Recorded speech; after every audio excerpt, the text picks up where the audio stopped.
And actually, I'll take a quick moment to introduce Yunya, who came in the back.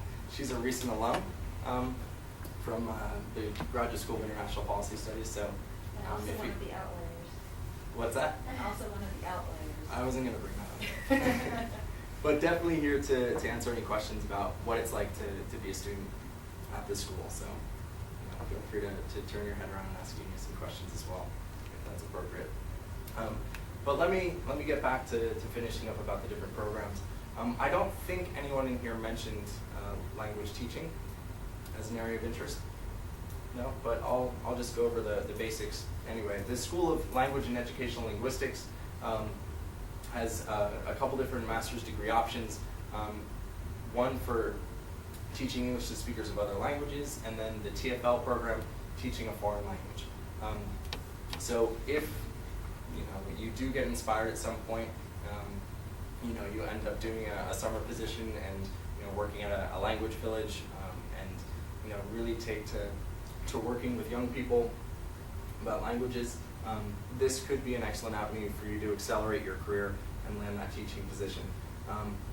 It is a program that's known around the world and actually has a pretty high percentage of international students within this program. So that also helps in terms of curriculum design and getting those skills in place. Again, practical application of theory is a strong point throughout the school. We want you out there working with local schools, creating your own curriculum and implementing that. So it's not going to be based too much in that theory, as we just mentioned, but instead on practical skills. Specialized training, if there are certain sectors that you'd like to teach, whether that could be certain ages, whether it's grammar school, high school, etc. We have the specialized training for that as well. There's some positions within that sector, and then Joe's mugshot is up there.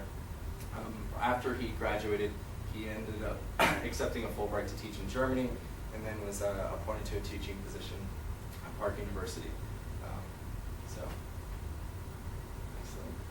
All right, so this was a program that a few of you did express interest in, the translation and interpretation program. In a lot of ways, this is one of our flagship schools, and in terms of translation interpretation programs within the United States, there aren't too many out there.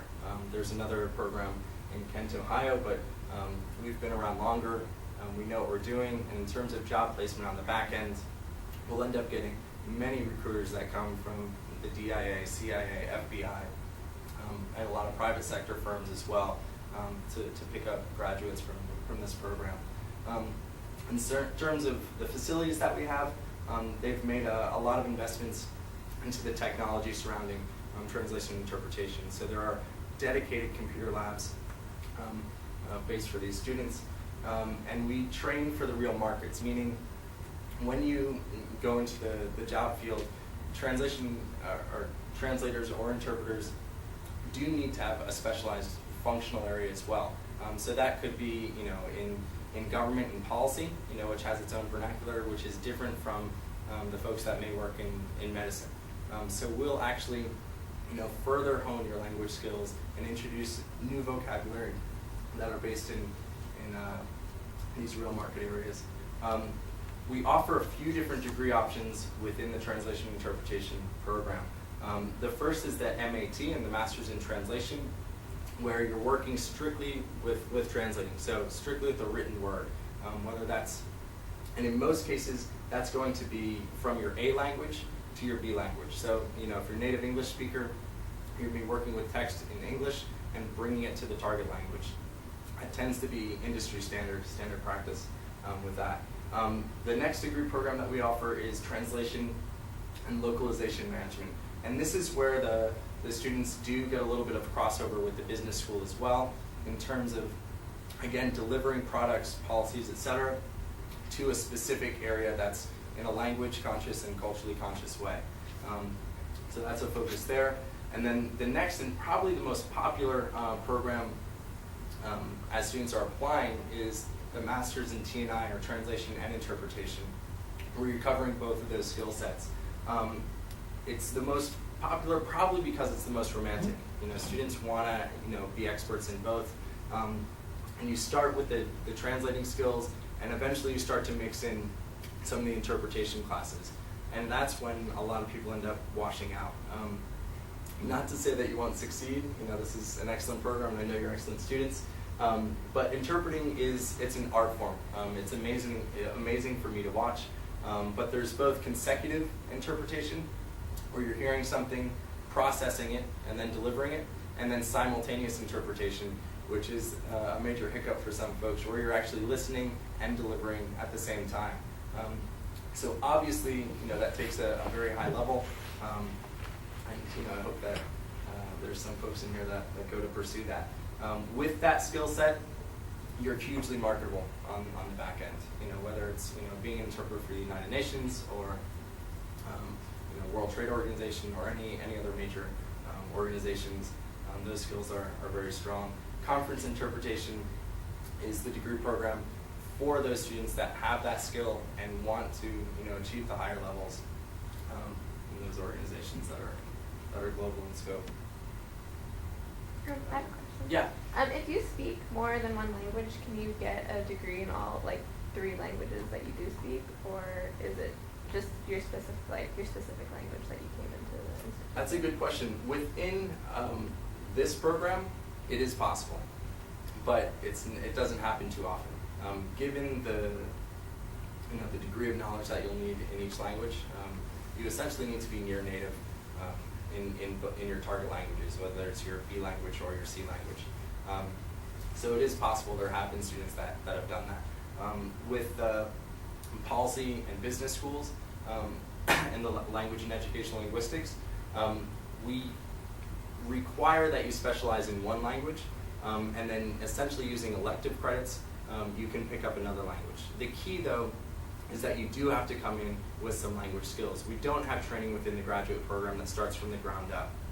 So, you can do intensive programs, like this one, to make sure that you have that, basis either the summer before or perhaps over the middle summer. But for the most part, we do like you to focus on one.